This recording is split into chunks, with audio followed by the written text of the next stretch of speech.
Ladies and gentlemen, in a couple of seconds, you'll hear Kash Patel, and you'll hear how the news is spinning this. Hit subscribe to this channel right now.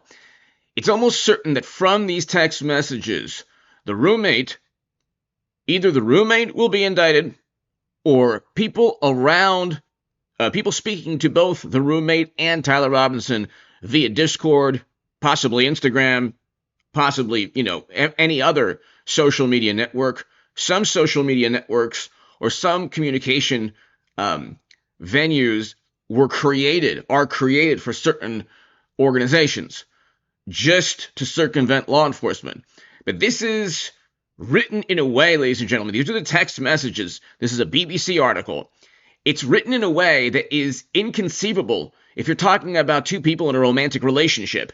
You weren't the one who did it, right? I am. I'm sorry. I thought they caught the person. No, they grabbed some crazy old dude.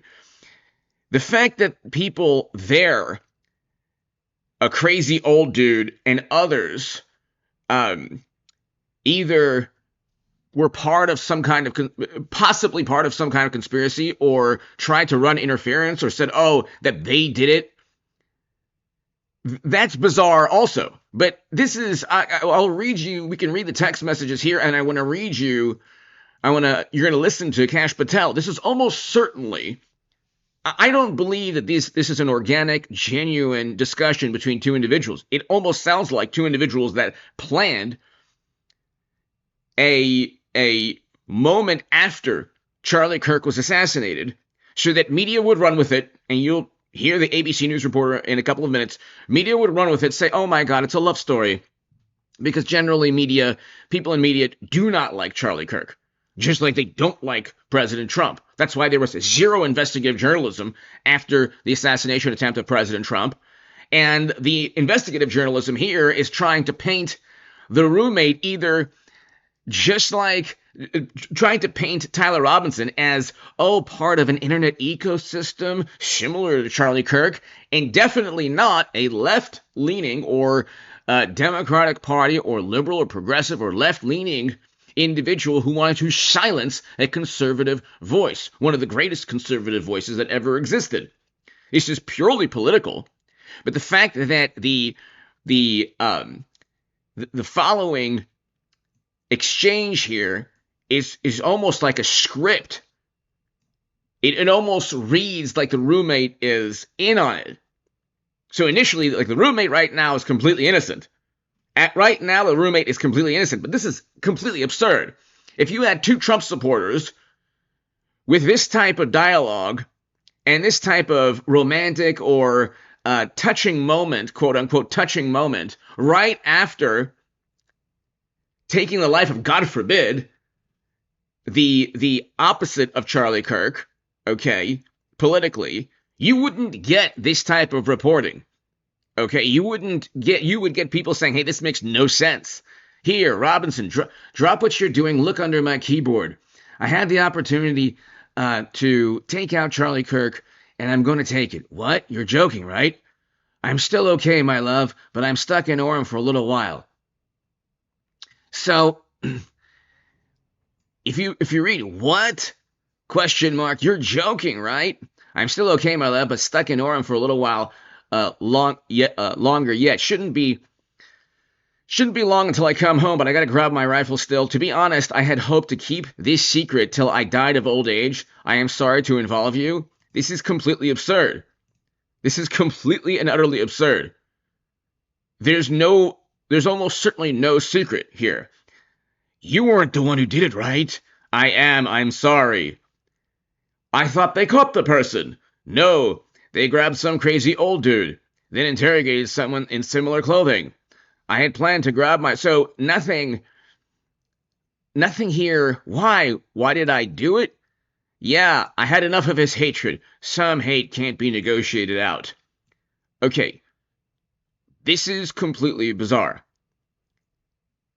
This is completely bizarre.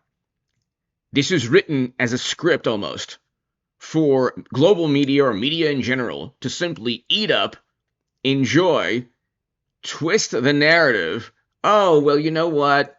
he can't be that bad of a person. He was trying to end hatred by taking the life of a father and an American and a husband and, what most of the country views to be a patriot.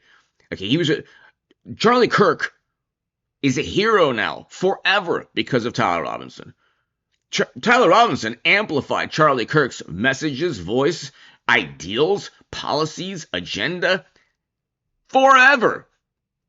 Okay. Forever. Because you take the life, you amplify the voice forever. But here, it just doesn't make any sense. Okay. And I think that the roommate is at risk of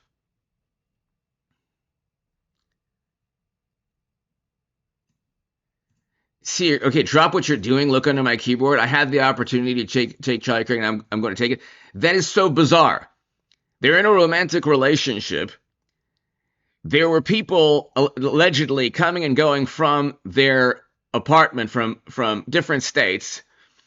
There were numerous people on Discord, numerous people that he spoke to. So none of this makes sense, but check this out. This is Kash Patel alluding to a whole bunch of other people involved.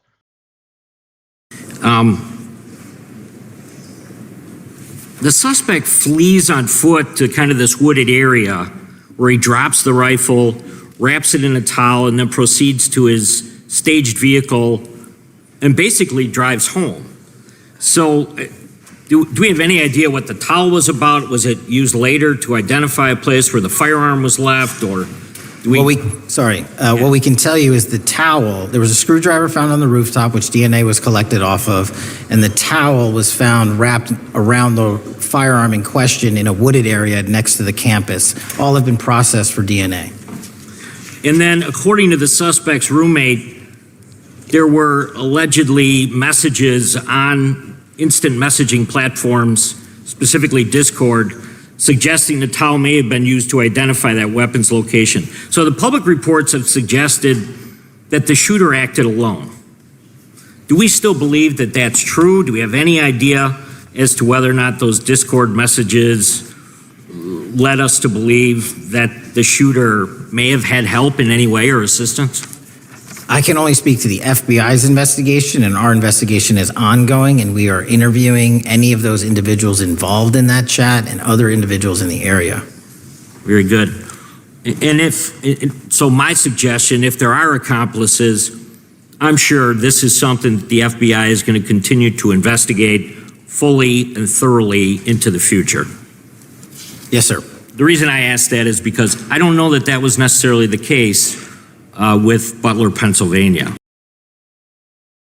So this is all completely absurd, and here's why.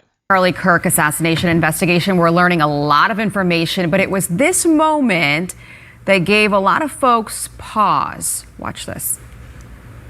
It was very touching in a way that I think many of us didn't expect. A very intimate portrait into this relationship between the suspect's roommate and the suspect himself, with him repeatedly calling his roommate who is transitioning, calling him my love, and I want to protect you, my love. I don't know what you think about that, but that was reporter Matt Gutman over at ABC, and this. So there's nothing wrong with anyone loving anyone. Okay, I'm all for love. This is written like a Hollywood script